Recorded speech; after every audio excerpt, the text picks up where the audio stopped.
Listo. Listo, bueno, ok, muy buenas noches, gracias Raquel, muy amable, bienvenidos todos los que nos acompañan y nos siguen en estos encuentros de los miércoles, eh, con Ricardo Cortés y Guillermo Rodríguez, pues en un esfuerzo y en un intento por seguir aprendiendo de todo lo que es la mirada sistémica, la pedagogía familiar sistémica y las constelaciones familiares. Para el día de hoy habíamos dejado una tarea y resumiendo un poco lo que se hizo hace 8 días, hablamos principalmente del orden, tanto en las relaciones padres-hijos como el orden en las relaciones de pareja. Cómo vemos los órdenes, cuál es el orden y cuáles son los desórdenes que encontramos y cuáles son como las cargas emocionales que estos desórdenes van dejando. El miércoles pasado surgieron pues varias preguntas, algunas de las cuales se contestaron, pero quedaron varias bien interesantes para continuar hoy con el tema y dejamos una tarea. Entonces la tarea consistía en leer las preguntas y desde con alguna herramienta pedagógica de las que hemos hablado en la pedagogía, en las sesiones y en las sesiones en aula, cómo aventurar unas posibles respuestas o unas soluciones a esas preguntas. Y quisiéramos hoy darles la palabra a algún valiente que nos cuente si logró hacer el ejercicio, cómo lo hizo y cuáles son esas respuestas. Entonces el mecanismo que vamos a tener es, vamos a todos a tener el micrófono cerrado, por favor. Únicamente la persona que quiera aportarnos desde su ejercicio, pues abre el micrófono y luego comentamos la cosa. Entonces yo sí quisiera saber, voy a leer las preguntas y a ver si alguien hizo el ejercicio. La primera pregunta que quedó ahí dice, ¿cómo hago la sanación y el restablecimiento del orden cuando hay un hijo homosexual? Quisiera saber si la persona que hizo el ejercicio, porque la tarea era, incluso para la persona que hizo la tarea, que hizo la pregunta, en un ejercicio como reflexivo, ¿qué pudo hacer con estas herramientas que le pusimos ahí?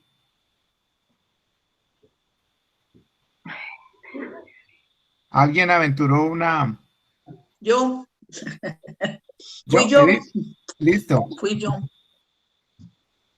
¿Y nos quieres comentar qué encontraste? ¿Cómo lo...? No, pues un poquito complicado. Ya habíamos trabajado eso en una de las sesiones allá en Codema, pero hablé con mi hija y creí que iba a ser más difícil el diálogo, pero fue decirle, te acepto como eres, acepto tu condición,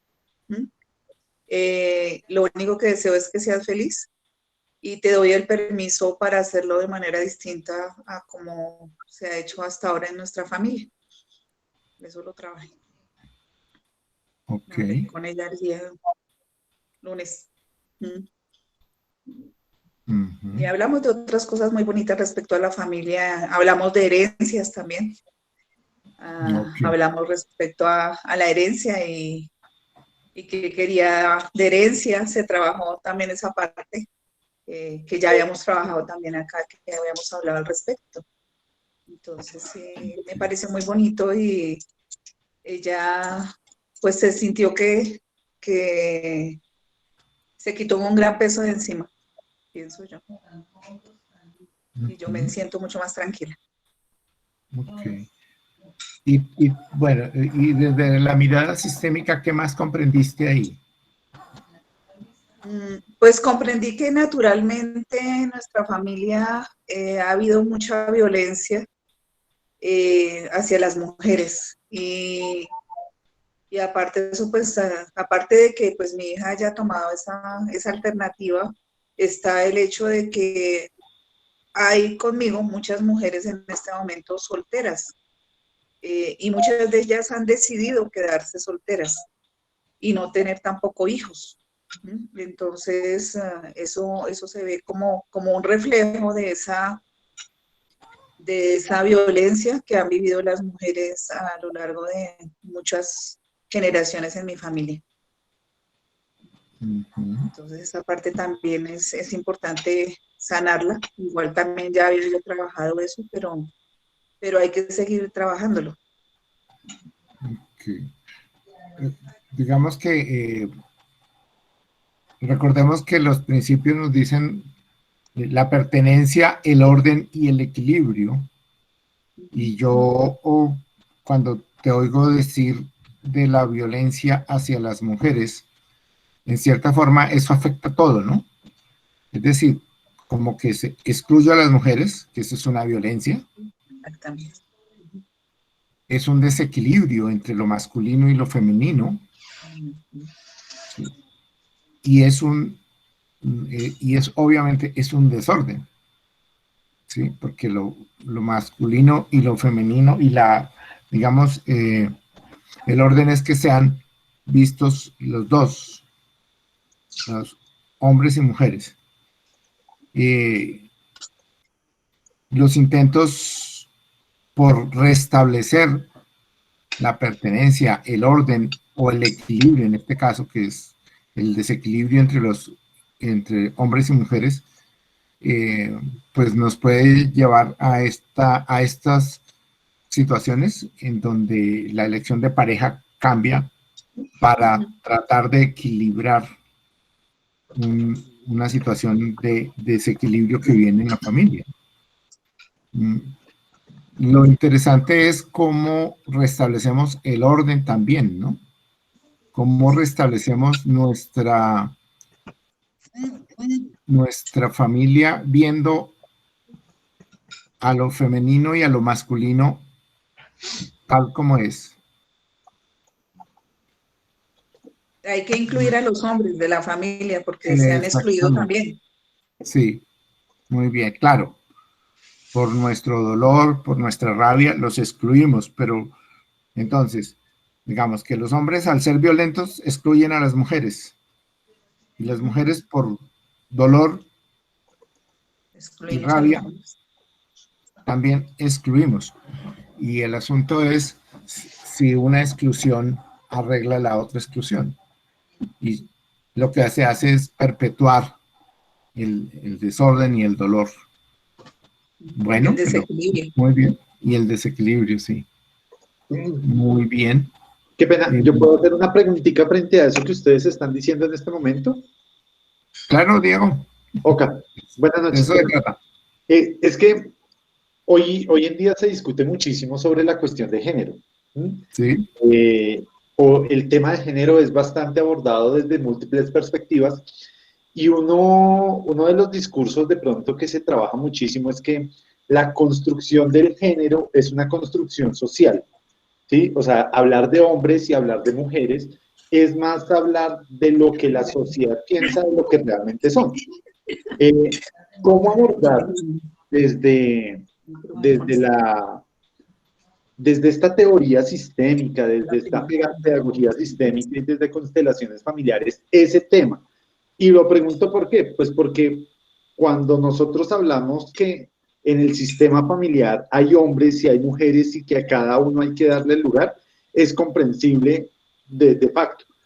Pero ¿cómo hacerle entender o cómo de pronto tratar ese tema con una persona que tiene una posición sencillamente como que dice o acota que el hombre y la mujer es una construcción social? ¿Sí? Y lo pregunto también por el tema que estaban tratando de de la homosexualidad, y es, ¿cómo se le da o cómo se piensa la homosexualidad desde las constelaciones familiares desde una perspectiva de género? No sé si soy claro en eso. ¿Cómo se aborda, cómo se piensa la cuestión de género desde las constelaciones familiares? Sería más concreta mi pregunta. Gracias. Yo quiero explorar y después le dejo un poquito de pronto a Ricardo, pero quiero más o menos lo siguiente. A ver, nosotros somos un sistema y somos un sistema biológico. Lo humano tiene un orden, lo humano, como sistema biológico. Desde lo biológico, la perpetuación de la especie está dada por esa complementación entre lo masculino y lo femenino. Y desde ese punto de vista, ese es el orden, que haya lo masculino y lo femenino. ¿Sí? A ese sistema humano, biológico, tiene ese orden. Ahora, cuando tú hablas de esa construcción social, ya ahí sí tiene cabida, por ejemplo, que haya una pareja que no sea de hombre y mujer, ¿sí? Pero desde lo biológico, porque aquí siempre estamos hablando de la vida se transmite por lo masculino y lo femenino, y ese es el orden. Ya en lo cultural, digamos, en lo social, cultural, se ven estas otras formas de pareja, y nosotros, desde el punto de vista, solamente nos atenemos a que ese es un fenómeno que se presenta y que hay que verlo y que hay que tomarlo tal como aparece, sin entrar a juzgarlo. Por eso nosotros no tenemos una posición de juzgar las otras opciones que en la cultura, que socialmente se han dado de relaciones de pareja. Pero que el orden biológico es lo masculino y lo femenino, pues eso es innegable, ¿sí? Y que tiene unas consecuencias, ¿cómo se trata de ver entonces desde las constelaciones y desde lo transgeneracional que se presente el fenómeno de parejas homosexuales? Han surgido varias hipótesis, entre otras la hipótesis de el desequilibrio entre hombres y mujeres, con una historia de mujeres maltratadas durante varias generaciones, y en un intento ciego, algún hombre de la familia intenta restaurar eso renunciando a maltratar mujeres, pero renunciando a su masculinidad. O una mujer intentando también restaurar el equilibrio entre hombres y mujeres, renuncia a tener relaciones con hombres para no dejarse maltratar. Esa es una de las visiones desde lo transgeneracional para un intento de restaurar el equilibrio de lo masculino y lo femenino. Si funciona o no funciona, eso es otro cuento. Hay otras visiones también desde lo transgeneracional, y es, por ejemplo, cuando hay excluidos hombres o mujeres que no son vistos, niños pérdidas, por ejemplo, o niños que nacieron y murieron, y que luego alguien de la familia, para traer de nuevo, hacer visible a ese excluido, a ese niño o a esa pérdida no vista, no reconocida en el sistema, entonces trae a esa persona como una relación, digamos, homosexual. Esa es otra visión de algún otro investigador que está yendo, es principalmente un médico francés que se llama Salomón Sellam.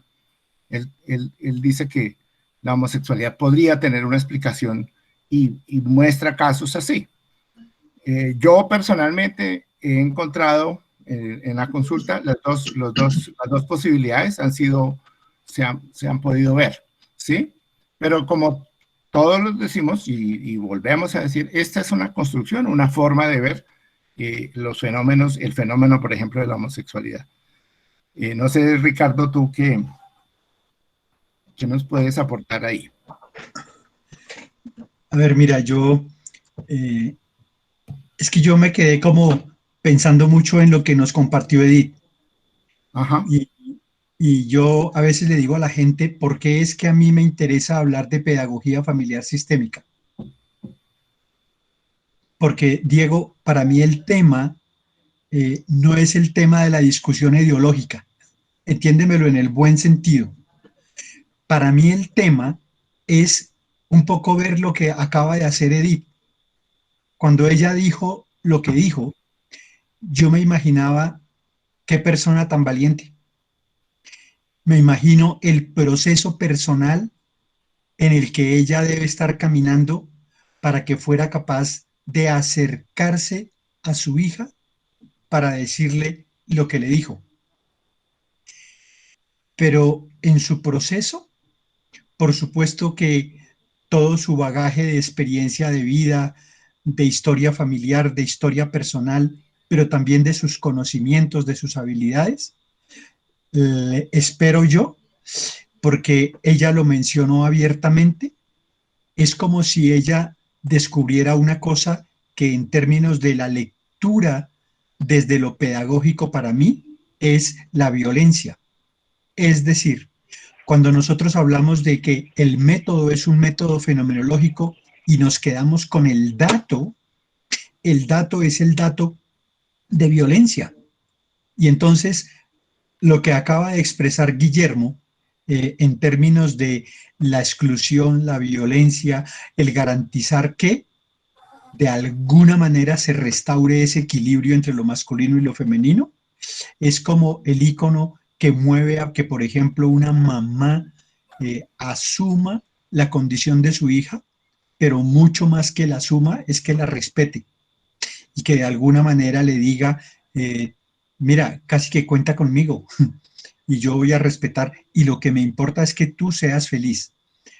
La pregunta para mí es, desde el punto de vista pedagógico, es ¿cuántas familias, cuántas personas tienen un nudo casi que ciego y un nudo dolorosísimo que les es muy difícil desatar?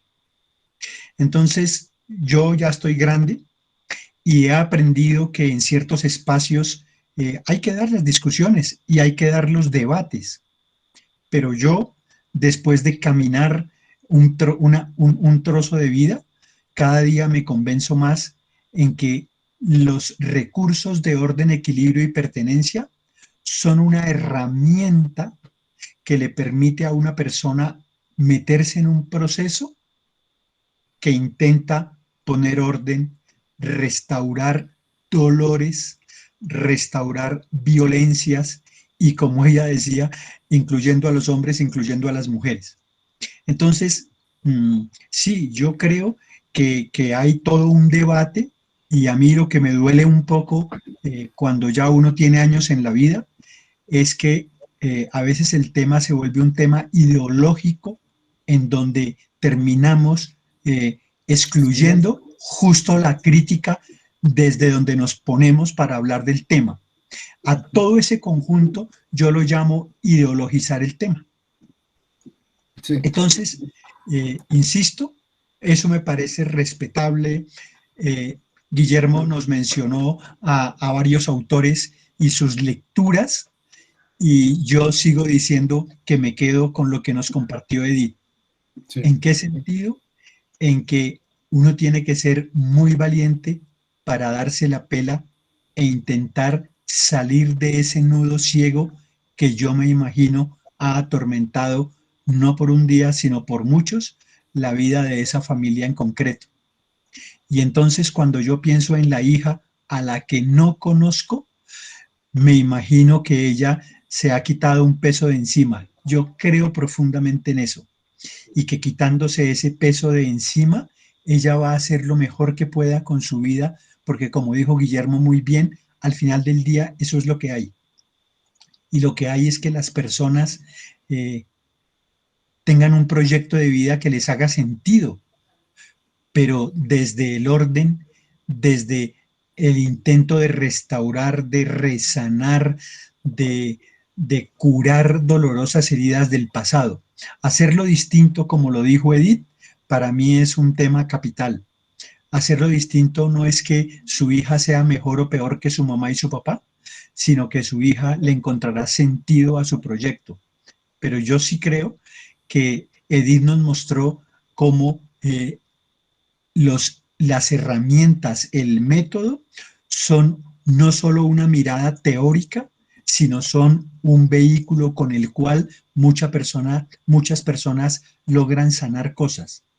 Yo suelo decir a los alumnos, cuando nos metemos en este tema, es muy interesante el conocimiento teórico, eso es apasionante, diría yo, pero es bien interesante cuando nos damos permiso de darnos la pela personalmente, es decir, cuando uno dice, oiga, ¿y yo cómo siento lo masculino y lo femenino en mi propia historia personal, en la historia de mi sistema?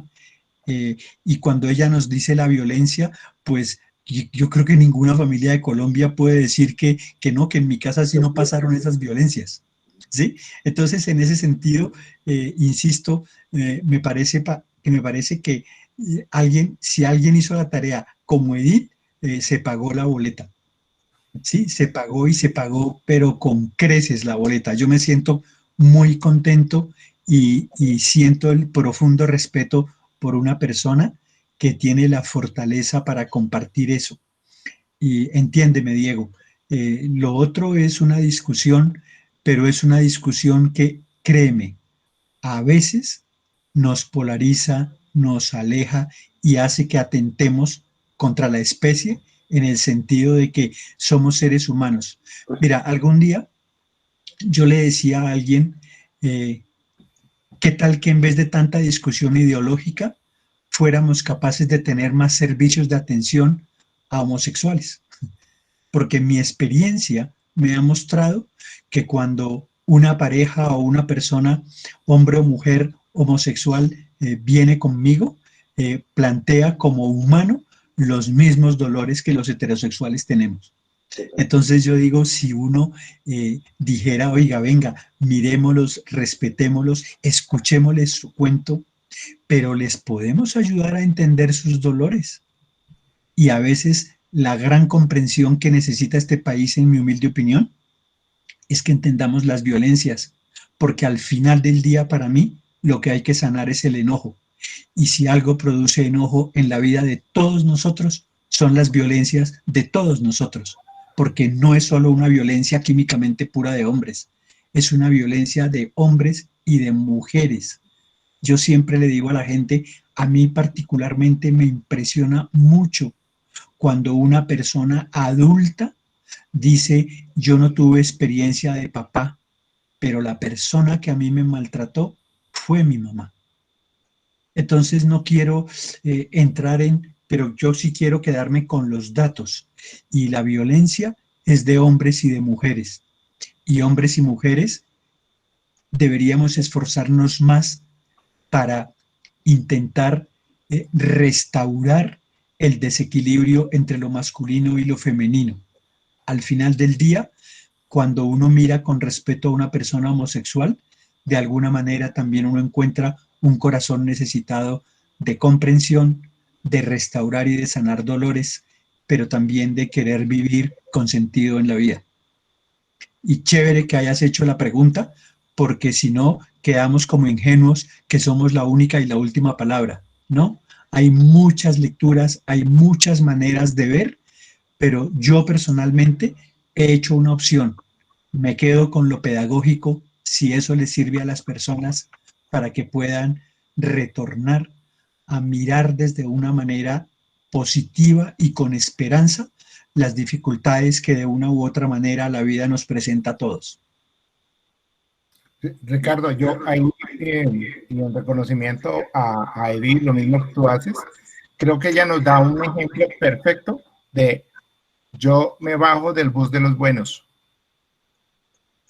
Ella en su dolor puede quedarse en el bus de los buenos y en creer que los demás, entre otras, su hija, estaría en el bus de los malos. Y es que ese es el asunto. Nosotros nos volvemos, juzgamos y creemos que somos mejores que. ¿Y qué nos dice que los heterosexuales somos mejores que? No. Ahí la enseñanza y la visión sistémica es nosotros somos tan respetables, no hay nosotros y diferentes de ustedes, sino que todos somos parte de.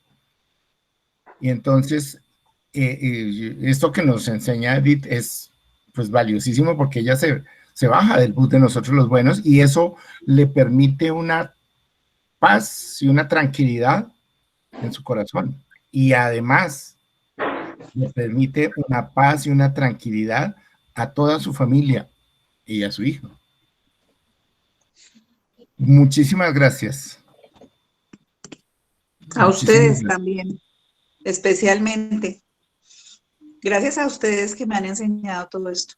Me han cambiado la vida. Muchas gracias. Cada uno va encontrando su camino. Bueno, muy bien, muy bien. Muchas gracias por los aportes. Muchas gracias, Diego.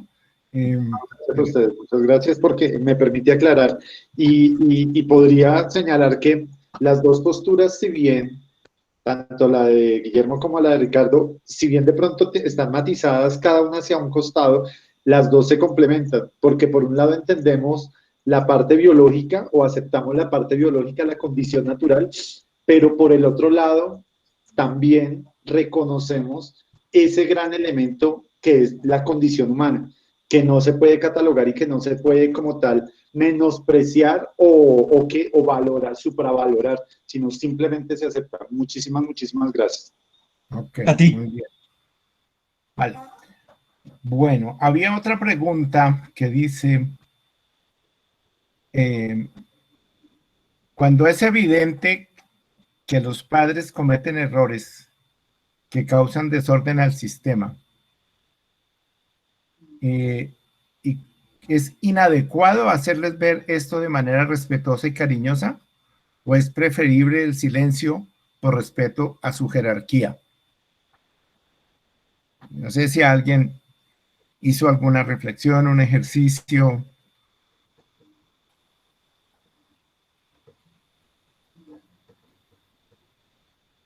¿Quién nos aporta?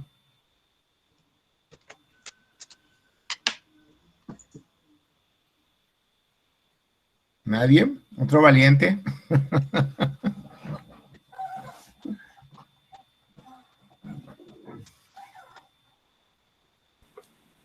Bueno, lo que pues yo hice el ejercicio, pero a mí me queda la duda si el hecho de callar no es solamente como respetar la jerarquía, sino de pronto puede ser, en mi caso, por la formación que me dieron, que siempre los padres consideraban que estar en desacuerdo con ellos es un irrespeto, es manifestarles irrespeto, manifestarles que uno no está de acuerdo con la forma como ellos piensan. Para en esa época era pues sí, una falta de respeto. Y cosa pues que actualmente yo como en el papel de mamá no lo veo así, porque pues es simplemente aceptar que pues uno también como padre o como madre comete errores. Ok.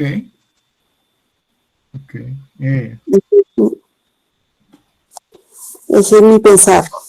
Ok, muy bien. Lo único perfecto que hacen los padres es darnos la vida. No más. Después, Y yo quisiera agregar desde el método, es que de una manera muy simpática la persona que hizo la pregunta nos contó el problema y la solución. la solución, claro. ¿Sí? nos contó el problema, pero dijo las palabras mágicas de la solución. Y las palabras mágicas son respeto y jerarquía. Y si yo las pudiera traducir, para mí el asunto es no juzgar a los padres. Cuando ellos estén grandes y si yo estoy grande, mi tarea es hacer lo mejor que pueda por ellos. Pero todo lo de atrás que me dolió, eso yo lo suelto, no lo cargo, pero cierro el pico. No los juzgo. El asunto clave es amorosamente no juzgarlos y al final quedarse con eso que hacen perfecto, darnos la vida. Sí, Em, porque yo quisiera agregar a eso que sí es cierto que hay que tener en cuenta el respeto, la jerarquía, para mantener el orden, un equilibrio, pero considero y por experiencia personal que también a veces es bueno uno poderle decir a los padres de manera respetuosa eh, que hay equivocaciones y que así ellos sean los mayores, nosotros como pequeños nos sentimos mal. Eso fue algo que viví y con mi papá le escribí una pequeña carta manifestándolo y pues, ¿qué sucedió? Que sencillamente él la leyó, me dijo, niña, escribe muy bonito, pero no se volvió a repetir la situación. Entonces, a veces es bueno que también los menores, los pequeños, hagan como den las luces a los grandes cuando hay algunos caminos cerrados. ujú,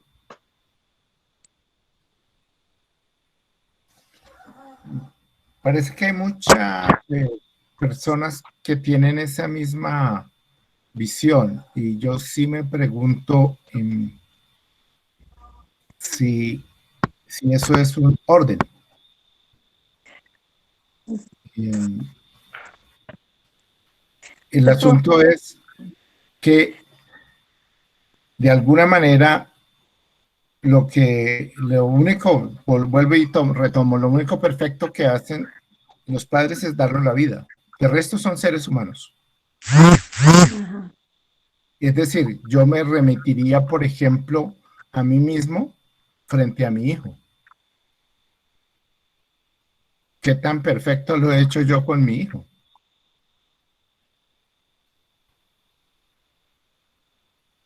¿No será que en algunas cosas a mí me pasó lo mismo que lo que le pasó a mis padres?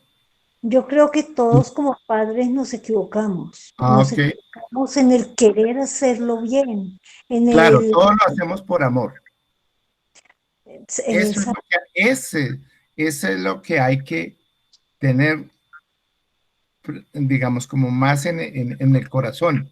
Es que todo lo que hicieron papá y mamá por uno fue por amor y que dieron de sí lo que tenían, lo que recibieron, lo mejor que pudieron. Ahora, cuando yo me doy cuenta y tengo toda la razón de tener dolores, miedos, rabias, dolorcitos, si yo me quedo en el dolor y en la rabia, me sigo quedando pequeño. Pero yo estoy, por lo menos aquí, eh, tratando de crecer, de seguir creciendo, y entonces yo tengo ahora herramientas para hacerlo distinto de papá y mamá, pero no para juzgarlos, sino para hacerlo distinto desde el amor, desde la comprensión, desde la mirada benigna.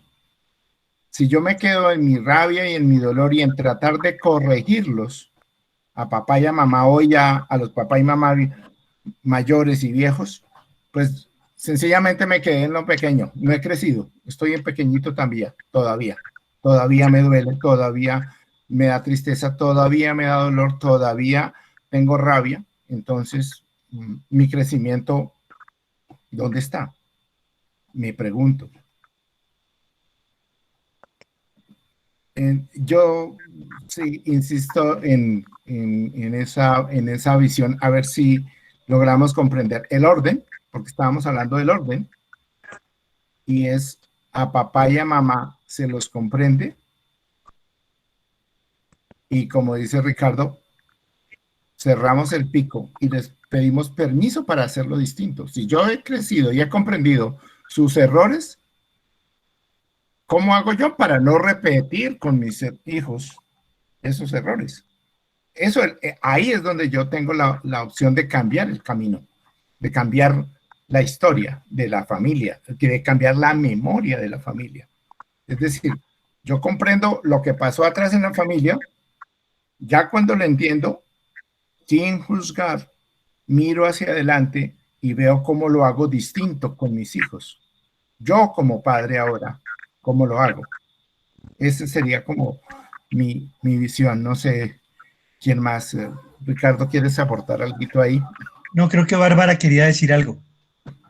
No, creo que ya lo que comenté y maravilloso lo que complementó Guillermo. Yo quiero aportar algo ahí. Sí. Yo hice la pregunta hace 8 días, sino que estaba desde el correo de mi hija, pero sí. Yo hice la pregunta. A mí me quedó muy claro, muy clara la respuesta que ustedes dos construyeron, frente a que la clave está en que como hija tome mi lugar, ¿no? Y no es tanto como callarse o reprimirse, sino que en mi corazón yo comprendo, tomo a mis padres tal y como son, y eso empieza a generar ese orden en mi sistema, ¿sí? No solamente desde lo que yo voy a hacer con mis hijas ahorita, sino que también hay movimientos internos en mis padres. Tiene que haberlo porque yo estoy actuando ya desde el orden. Entonces es tomar el lugar que a mí también me corresponde, no reprimirme, ¿cierto? Como, porque suena así, cuando digo cierro el pico es como que me reprimo. No, yo diría que no bien como comprender, tomo mi lugar, acepto, les digo a mis padres que los veo y que veo, claro, esos errores y esas cosas que yo veo que como que no están de acuerdo y yo lo voy a hacer diferente, pero evidentemente pues no estaría bien juzgarlos porque estoy generando más desorden. Okay. El que supuestamente quiero organizar diciéndoles y señalándoles cada error que están cometiendo. Entonces, esa fue la respuesta y como lo que yo entendí de lo que ustedes explicaron hace 8 días. Muy bien, muy bien. Muchas gracias. ¿Alejandra? Sí, Alejandra. Ok. Bueno, muchas gracias. Muy valiente también. Vale, a ustedes. Yo quisiera aportar algo, Guille. Sí. En mi caso, pues ahorita escuchando lo que dicen los demás, en mi caso yo digo que la única manera de yo aceptar a mis padres tal y como son fue metiéndome en la historia y entendiendo y comprendiendo la historia de ellos. No era justificar los errores que cometieron ellos, sino era simplemente caer en cuenta de por qué los habían hecho. De una u otra forma influyó mucho la historia, en el caso de mi mamá, en el caso de mi papá, y entendí por qué habían cometido los errores. Al entenderlos, pues, como dice Ricardo, me di la pela de meterme en la historia de ellos para entender muchas cosas que antes no las había tenido en cuenta. Como no las tenía en cuenta, juzgaba y criticaba, pero al tenerlas en cuenta entendí, comprendí y sané, corté la cadena, y ahí fue cuando dije, pues, tengo que aceptar a mi papá y mamá como son, con sus errores, porque viendo todo el proceso, la primera decepción que yo tuve fue con mis padres. Entonces, cuando ya yo me di cuenta que no era así, que eran seres humanos y que se podían equivocar también igual que cualquier otra persona que también me había equivocado, ahí fue que dije, entonces ahora lo voy a hacer diferente, pero aceptando tal y como eran mis padres. Nunca me dio la pena cambiarlos porque la verdad mi mamá murió hace 4 años y nunca cambió, pero la aprendí a aceptar tal como era. Pero para aceptarla tuve que darme la pena de ver la historia de ella. Ok, muchas gracias. Y una invitación que yo les haría y nos haría, y es como que personalmente yo digo, no hay errores, hay aprendizajes, ¿sí? Y cuando hablamos de papá y mamá y de cualquier persona, podríamos hablar más que con sus errores, con su humanidad, con su humano, con su ser humano. No con sus errores, sino con su humanidad. Sí, tienes razón, porque a la larga, cuando yo entendí sus equivocaciones, digámoslo así, entendí también que todo lo hicieron con un buen propósito conmigo. Ellos no lo hicieron por hacerme daño, lo hicieron porque querían protegerme de una u otra manera. Muy bien. Gracias. Bien. Ok, gracias. Yo quisiera agregar solamente que escuchando a Ciro e incluso a Alejandra, que fue la que hizo la pregunta,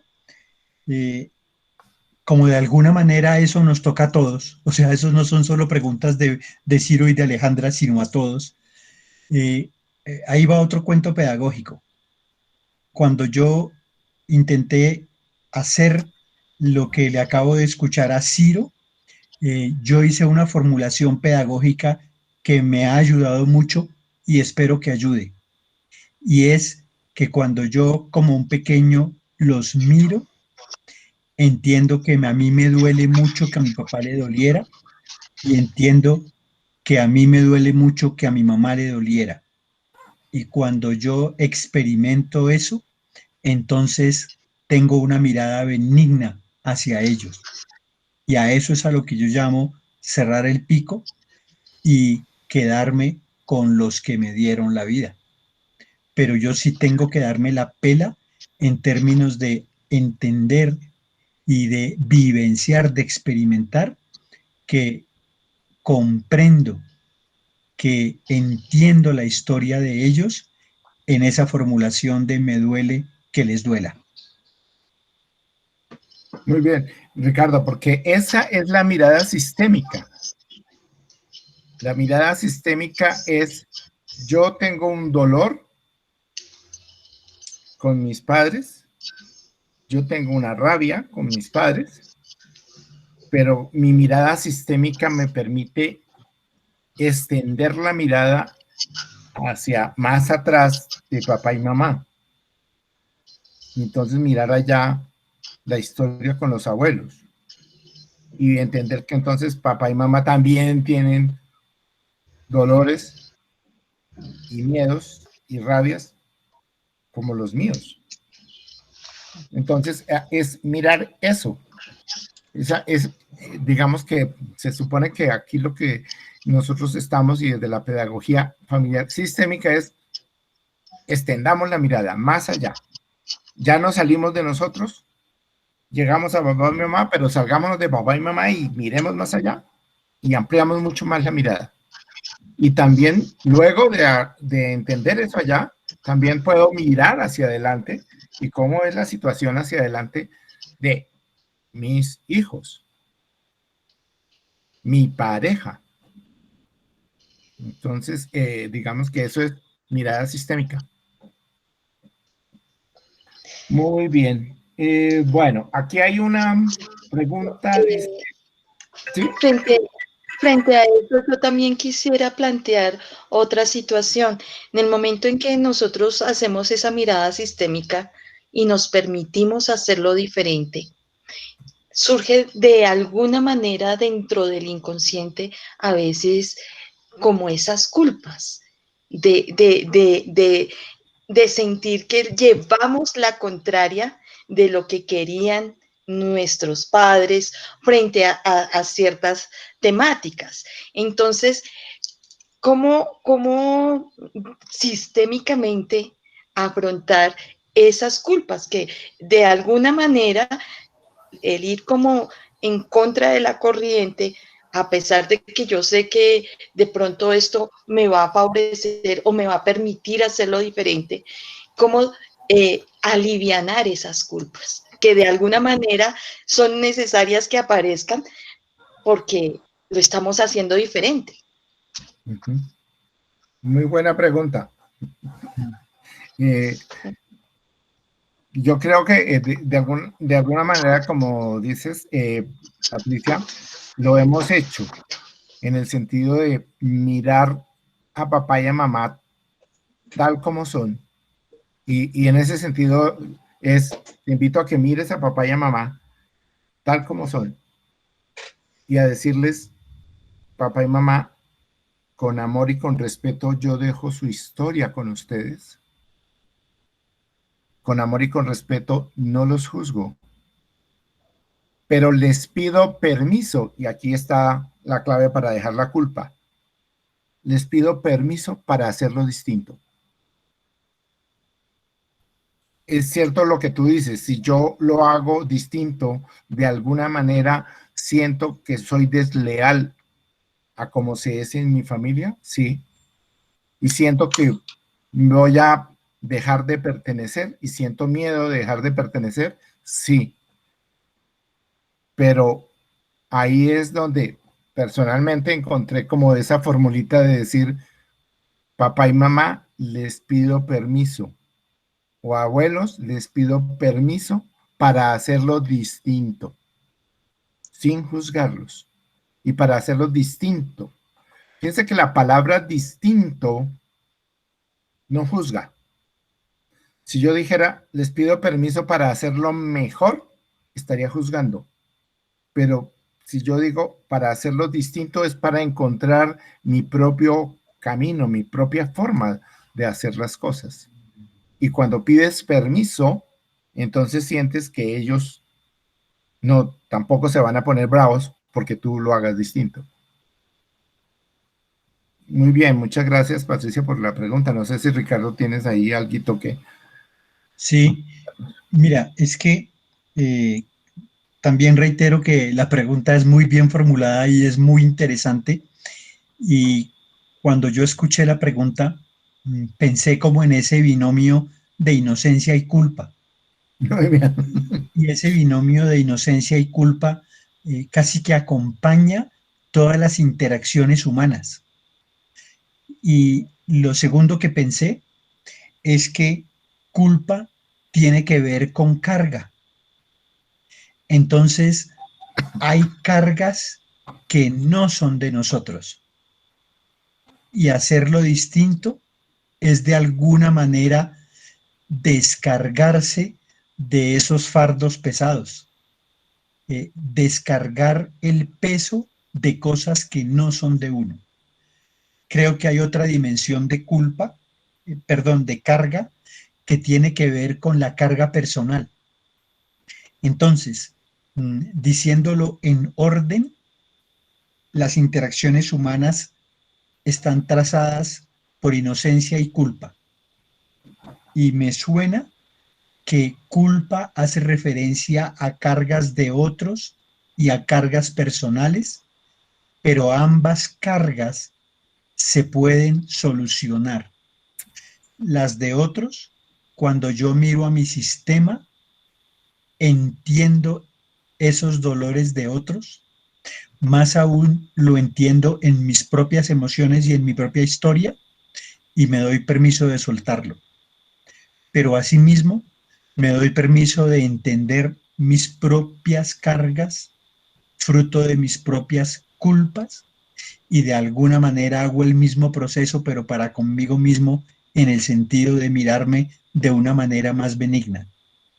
Es decir, ser inocente en el binomio de culpa no es una cosa romántica, simplemente es un estado de equilibrio por el cual yo me doy permiso de recoger lo mejor de otros y de mí para darle sentido a lo que hago. Y en ese sentido, en resumen, suelto las cargas de otros, pero suelto mis cargas, porque hay ciertas cosas en donde uno tiene que aprender a decir, eso fue duro, pero ya pasó, y hay que aprender a pasar la página. Y yo sí creo que en estas temáticas tan profundamente humanas de las interacciones personales y familiares, hay muchas cosas en las que ya no se puede echar reversa y la única manera es que uno las cierre y de alguna forma se ponga en un estado interior de paz que le permita a uno fuerza para seguir adelante, pero fuerza para hacerlo distinto, porque cuando uno está agobiado por las culpas, yo creo que uno pierde muy buena parte de las posibilidades de poder ser próspero, por ejemplo. Sí, claro. Recordémonos que la culpa tiene un correlato, una palabrita relacionada ahí que se llama merecimiento. Aquel que es culpable, lo castigamos y no merece estar entre nosotros los buenos.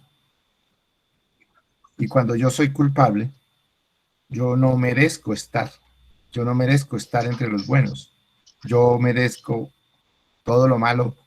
Entonces, la culpa tiene ese correlato que, como dice Ricardo, la prosperidad realmente es que uno siente que no merece. La falta de prosperidad. Bien. Muchas gracias, Patricia, y muchas gracias a todos. Muchas gracias a los dos.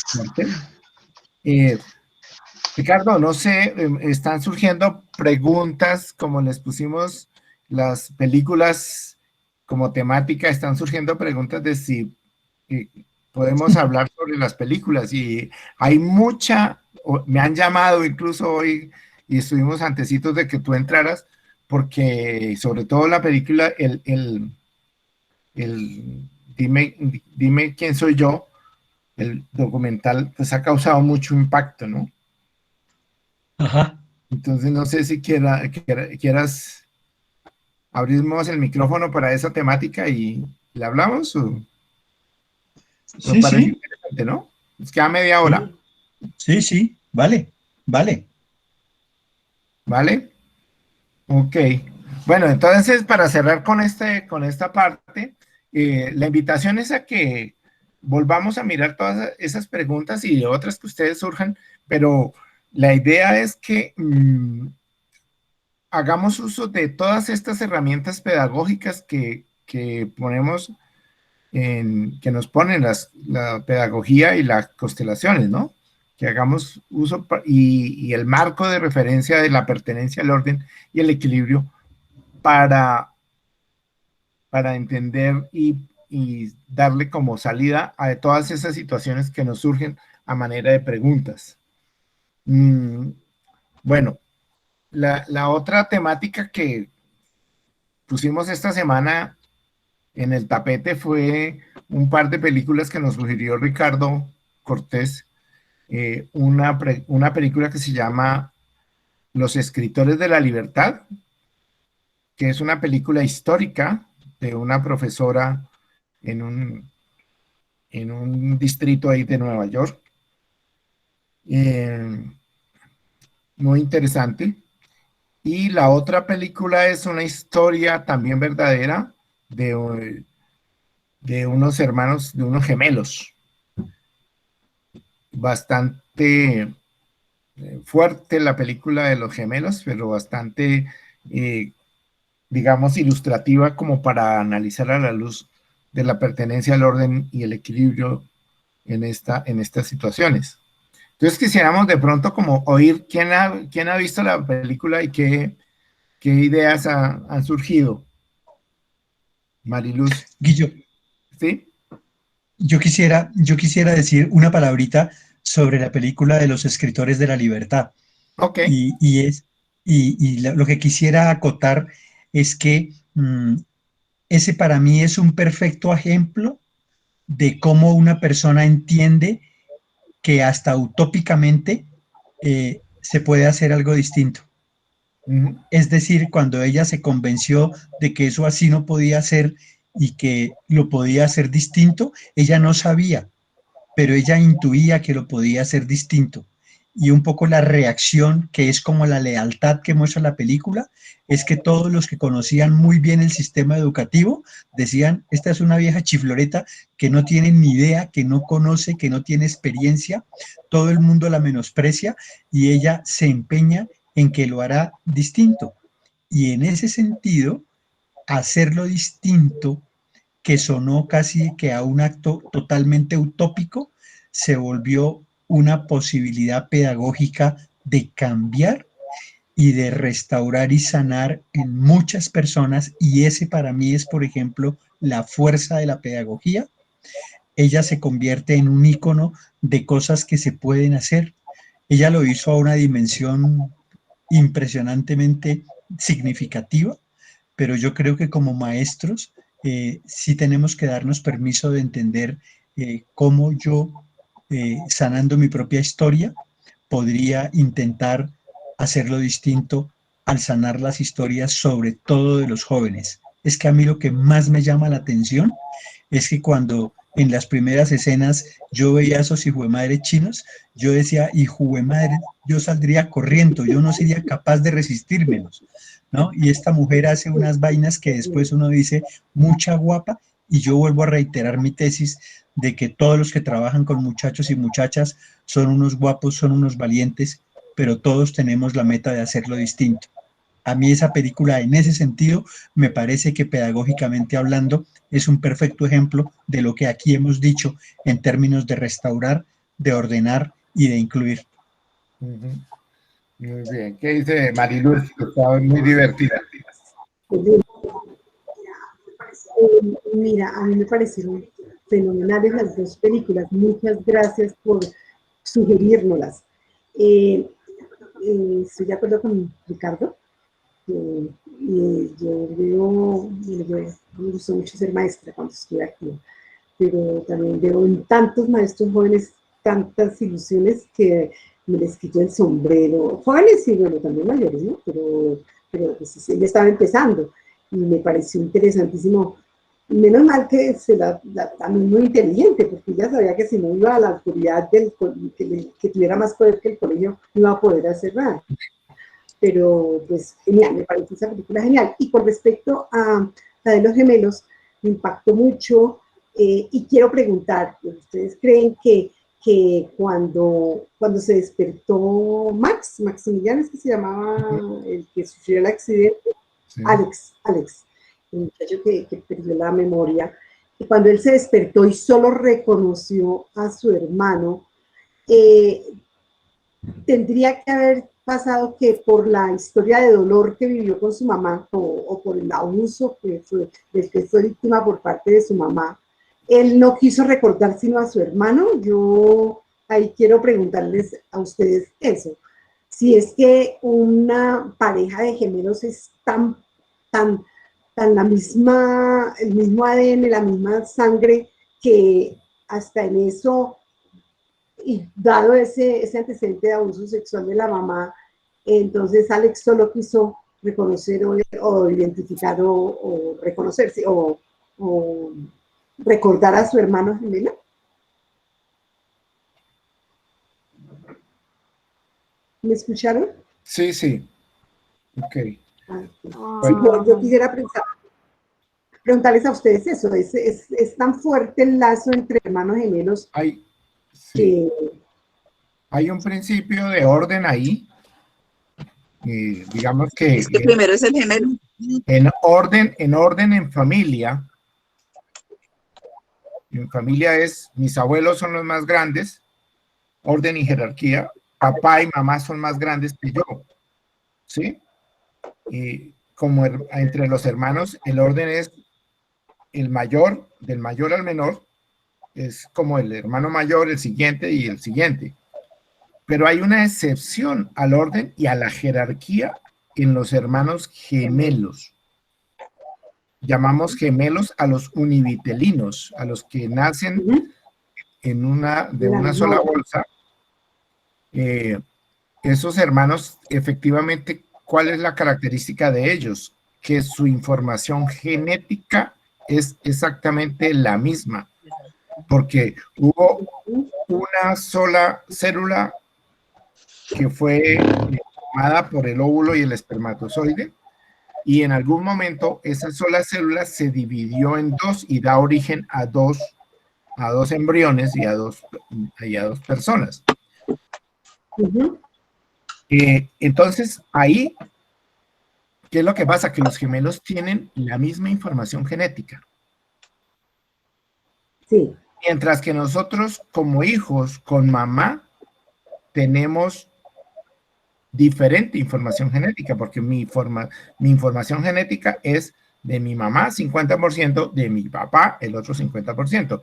Es decir, yo tengo una información genética distinta de la de mamá. Por eso, cuando se dice que el orden se pierde o se cambia en los hermanos gemelos, porque ahí prima esa relación genética. Tenemos la misma información, es decir, somos igualitos. Entonces, para un gemelo, su mamá no es primero, su gemelo es primero, y luego está mamá. ¿Sí? Y por eso uno podría entender en la película que cuando este joven sufrió el accidente y pierde la memoria y queda tan, digamos, tan afectado en su función de memoria, cuando él abre los ojos, lo primero que él reconoce y lo único que reconoce es a su hermano gemelo, ¿sí? Y no reconoce a la mamá. Uno podría quedarse también con la idea que acabas de expresar de que tiene tanto dolor con su mamá que prefiere no recordarlo. Pero por lo menos lo que muestra la película es una cosa, un dato que se tiene desde las constelaciones familiares y de la sistémica, es aquí el orden se cambia, se trastornó un poquito. Es primero mi gemelo. Mira, yo quisiera agregar, justo en esa línea, solo para precisar, que efectivamente la primacía del gemelo es su gemelo. Y eso me permite como contar dos cosas. Prácticas para que vean que no necesariamente está asociada incluso al abuso, sino que hay un tema central de los gemelos, que es que en la jerarquía del orden, la excepción está dada en los gemelos. En los gemelos hay una excepción. Voy a ponerlo con una cosa que me sucedió en un taller. En un taller, alguna persona me hizo una pregunta acerca de los gemelos, y entonces yo básicamente lo que hice es que mostré a dos personas gemelas, ¿sí? Párate aquí, párate acá, a sus papás, y entonces lo que hice fue responderle a la persona que hizo la pregunta que viera lo que un gemelo le decía al otro. Y lo que le decía en sencillo era: tú eres lo primero para mí. Sorpresa, esa señora se conmovió muy fuertemente y me dijo: mis gemelos tienen 23, 24 años, ya no me acuerdo, pero hasta ahorita entiendo una cosa que siempre me había hecho sufrir mucho, y es que yo creí que ellos no me querían. Entonces ella mostró un ejemplo perfecto de la primacía del otro. La primacía del otro hacía que ella tuviera la sensación de que sus hijos no la querían. Y más aún, después me dijo que a veces que era como por turnos, ¿no? Que había un día en que ella sentía que uno no la quería, pero la semana siguiente era como que el otro tampoco la quería. Y entonces esa alternancia la hizo sufrir mucho. Entonces yo aprendí otro dato para que vean el tema de la primacía, que es bien interesante en términos de un gemelo con otro. Y es, supongamos que Juan es el gemelo de Felipe. Entonces Juan se consigue una pareja. Si Felipe no le da en su corazón un lugar a la pareja de Juan, Juan se consigue un amante. Así de simple es el tema de la primacía. ¿Sí? Es decir, la lectura de exclusión que hace Juan a través de su pareja no recibida por su hermano, él la convierte en un hecho que de alguna manera le afecta el orden de su vida. Entonces, creo que con esos dos ejemplos uno podría ilustrar la fuerza y el impacto de una cosa que está en el dato, y es que la primacía de un gemelo para el otro es su gemelo. Y no se da lo mismo en los mellizos. No, los mellizos son dos que nacieron muy cerquita, como yo con mi quinto hermano, con mi cuarto hermano, o yo con mi sexto hermano. Es distinto. Gracias. Ok. Sí. Bueno, muy bien. Muy interesante las películas. Ojalá que nos sigan sugiriendo películas. Muchas gracias. Ok, y ahora sí podrían decir algo sobre el tema del abuso como tal, ¿no?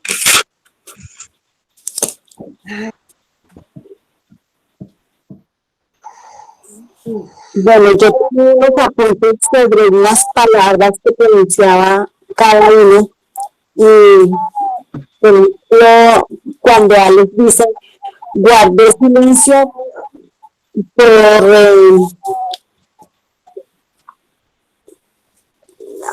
guardé silencio por mi hermano, por conservar la mentira para mi hermano. Marcos es el que dice que él cree esa mentira para no decirle la realidad al hermano. Pues hasta el final fue cuando hasta más o menos mitad de la película, pues él llegó a la realidad de la violación de la hija de su mamá, de la violación. Y que se había formado toda una película sobre esa realidad y ese sufrimiento que no quería que uno lo recordara. Entonces, por eso se creó una mentira alrededor. Entonces, pues eso también creo que es un desorden, ¿no? Porque él se estaba diciendo mentira a sí mismo, lo que es la negación. ¿Pido la palabra? Bueno. Una conclusión. Sí, Gracias. Una conclusión que llegué al ver esta película y otras que he visto de abuso que lo impactan a uno, así las vea diferentes y 100 veces es impactante, pero llegué a la conclusión de que esta pareja de hermanos llegaron a la sanación cuando ellos se sentaron y hablaron de lo que fue su realidad cuando fueron niños, cuando afrontaron esa realidad, cuando hubo esa confrontación. Creo que ahí es cuando empezó la sanación de ellos como persona, como ser humano, como adulto. Y eso nos enseña en que la verdad siempre debe ir por delante, así causa muchísimo dolor. Y es una enseñanza grandísima, porque a veces creemos que las mentiras piadosas son buenas y resulta que no. La mentira le retrasó 20 años de sanación a los dos. No sé, los doctores, pero creo que fue una de las grandes enseñanzas. Además que se le ve algo que en duda es, ¿el papá tuvo conocimiento de esto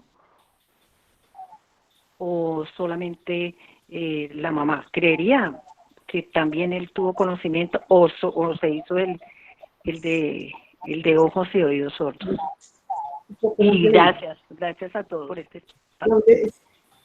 En esta familia había un desequilibrio terrible en todo, ¿no?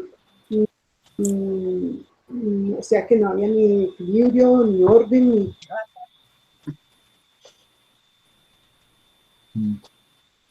Bueno, A mí lo que me quedó claro es que la mamá de ellos con seguridad fue también abusada por ese comportamiento. Entonces habría que mirar desde más atrás qué pasó con ella, cómo fue su infancia.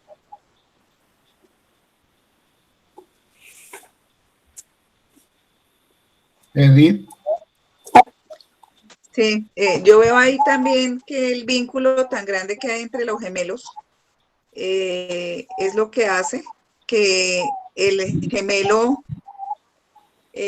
trate de proteger a su hermano, ¿sí? Y cree esa mentira para que el hermano no sufra. Es tratar de salvarlo del dolor y el sufrimiento que él mismo está vivenciando. Pero eso tampoco soluciona el problema, ¿no? Ahí se perpetúa el dolor para ese gemelo, pero por amor, por el gran amor hacia esa persona con la que está vinculado estrechamente, hace que dure todos esos años mintiendo. Fue una mentira hecha por amor para que el otro no sufriera. Eso lo veo yo así. Y los padres, obviamente, como lo hemos hablado muchas veces, ellos saben que del abuso, ¿sí?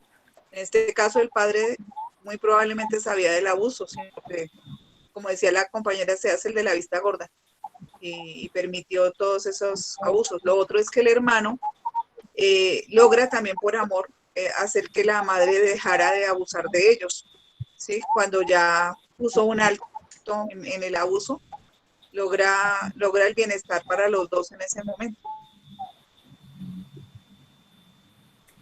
Uno se preguntaría por qué el padre pide perdón a los hijos antes de morir. Probablemente sabía. Y el hijo no lo quiso perdonar. Tenía mucha rabia. Sí. Y por eso lo invisibilizaron, tal vez lo excluyeron, porque pues ellos nombran un poco al papá, todo es alrededor de la mamá y pues el dolor que les causó esa violación del papá poco hábil, a pesar de que pues lo presentan como una persona extraña, como muy mal generado y todo eso, pero es poco lo que hablan de él. O sea, marcó más su vida, pues obviamente la mamá por la violación hacia ellos. Y que se creó, decía Marcos, yo era un cobarde para no contarle la realidad del abuso en nuestra infancia a Alex, el hermano que había perdido la memoria. Ok. Digamos que un poco recordemos que en términos de pertenencia, el asunto es no solamente excluimos personas, sino que excluimos situaciones, excluimos emociones, ¿no? Y ahí lo que este hermano construye para su hermano que está, digamos, ahora libre del recuerdo, libre de la memoria, entonces él le construye un mundo donde excluye toda la historia, excluye para excluir el dolor, para excluir esa digamos, esa experiencia dolorosa, pues, que tiene él. Pero, igual, como de alguna manera dice alguien, el sistema siempre busca y encuentra. Y el sistema buscó y encontró la manera de que la memoria saliera, y la solución es incluir la memoria, incluir la historia, pero mirarla de manera tranquila, ¿no? Y hay un principio ahí, no sé, Ricardo, hay un principio que nombra Hellinger, y es que cuando hay ese grado de abuso, de maltrato por parte de uno de los padres, el padre pierde el derecho a la pertenencia. Porque, digamos, esa situación de desequilibrio terrible en donde la madre o el padre abusan del hijo, tiene una consecuencia, y esa consecuencia para Hellinger es el padre pierde la pertenencia, pierde el derecho a pertenecer al sistema. Y él lo muestra en algunas de sus sesiones en donde se excluye y se lo saca de la configuración, lo pone afuera. No sé, ¿tú qué dices, Ricardo? Sí, que efectivamente, mira, que efectivamente esa pérdida de la pertenencia simpáticamente se ve en el caso de unos gemelos en donde se pertenecen el uno al otro. Yo quisiera como reafirmar que en ese escenario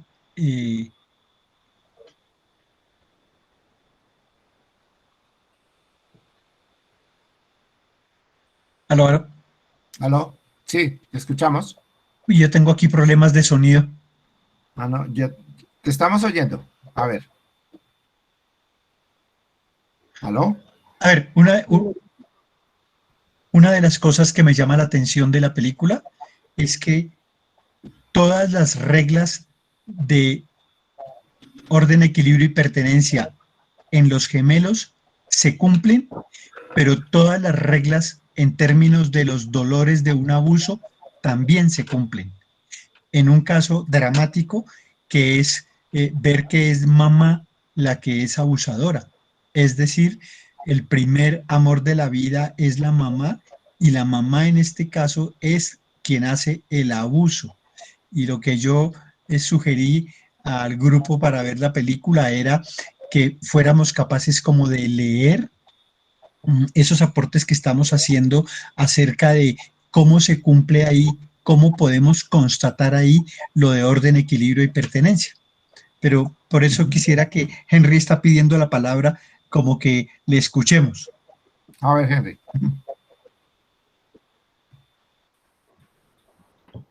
Bueno, yo primero que todo, muy buenas noches.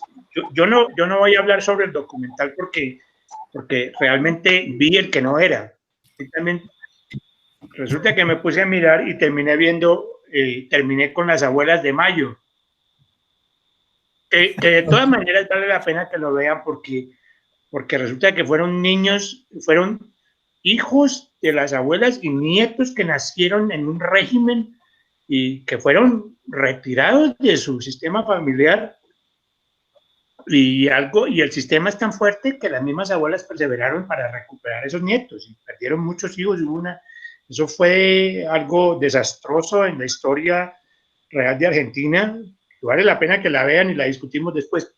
Tengo que ver la de los gemelos porque no la vi, pero lo que quería aportar era sobre la otra, sobre los escritores de la libertad. Y aparte de lo que tú manifestaste, Ricardo, con respecto a la profesora, aquí hay algo muy importante que la profesora hizo, y fue el que ella no desechó a los muchachos. Ella lo que hizo fue incluirlos en medio de su locura. Lo que hizo fue, ellos claro, para el sistema eran como casos perdidos, y ella lo que dio fue una oportunidad de experimentar su falta de experiencia y de utilizar toda su imaginación, pero lo que hizo fue incluirlos y hacerles ver que la vida no era pandillas, que la vida no, que ellos tenían, si ellos se daban la oportunidad de soñar, podían hacer lo que quisieran. Y hay algo que me marcó en uno de ellos cuando él hace cuando comienzan a hacer su diario, y es que dice que a esa edad tan joven, que todos eran pandilleros, todos habían padecido violencia y muertes, que había una guerra, pero no era una guerra como nosotros la conocemos, era una guerra de sobrevivir el día en las calles. Eso por un lado. Y el otro es un comentario que él hace, que él a su edad había visto más muertes que un médico forense. Son dos cosas que yo quería resaltar sobre esa película. Gracias. Bueno, muy bien, muchas gracias. Bueno, ya son las 9:26. Vamos a ir cerrando. Pues como pueden ver, temática hay muchísima. pero pues tenemos también más tiempo para encontrarnos en los siguientes encuentros. No sé, Ricardo, si quieres cerrar con algunas cosas, con algunos aportes. No, básicamente cuando las personas hicieron opiniones, mucho cuando habló María de la O y dio su opinión sobre la película, desafortunadamente ella y dos personas más que hablaron luego, yo no tuve oportunidad de escuchar, no sé qué pasó, pero yo corté la comunicación. Entonces me quedé un poquito como fuera de contexto. Pero yo sí quisiera decir que gracias por los aportes, gracias por haberse tomado el tiempo para ver las películas, porque creo que eso hace parte de recargar baterías, de aprender, de mirar cosas, de darnos permiso de reflexionar. A mí me parece que eso tiene todo un cuento, tiene todo un bagaje, y me parece que hoy la cosa fue bien enriquecedora, y creo que eso paga la boleta de lo que estamos haciendo en este espacio. Claro. Ricardo, aquí hay una observación que no quisiera dejar de pasarla, de María Julia Cotes, que dice, es curioso que curioso que es la pérdida de la memoria, o sea, el accidente de Alex, y eso aporta a la mirada sistémica. La pérdida de la memoria en el accidente de Alex, cómo contribuye a la negación de la realidad y finalmente luego a la aceptación de la realidad, ¿no? Es lo sistémico. Esta es una mirada de Julia muy bonita, porque nos dice que su pensamiento está yéndose sistémicamente y está ampliando su mirada, efectivamente. ¿Qué dices ahí, Ricardo? Eso, tal cual.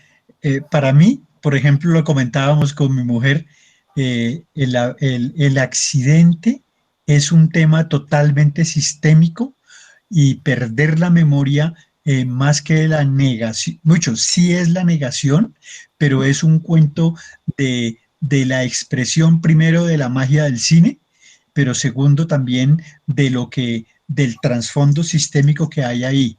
Es decir, la experiencia es tan dura que de alguna manera yo simplemente me las arreglo voy a decirlo como lo suelo decir a veces, con cosas duras. Cuando a mí en consulta me dicen que una persona se murió en un accidente de tránsito a los 30 años, mi reflexión es cómo le dolía la vida y de alguna manera se quería morir. En ese sentido, un accidente no es un hecho gratuito, no es un hecho fortuito, es un hecho conectado, y la conexión tiene que ver con lo doloroso de un tema que ya sabemos estaba en el trasfondo. Pero bien interesante lo que dice María Julia, sí, de acuerdo. Sí, muy bien. Ese es, entonces, nos alegra mucho. Yo me siento muy emocionado cuando, digamos, recibimos este tipo de aportes que nos muestran que realmente uno de los objetivos nuestros es difundir esta mirada sistémica, esta mirada más allá del individuo e incluso más allá de papá y mamá, ¿cierto? Sino esta mirada sistémica. Muy bien, muchas gracias.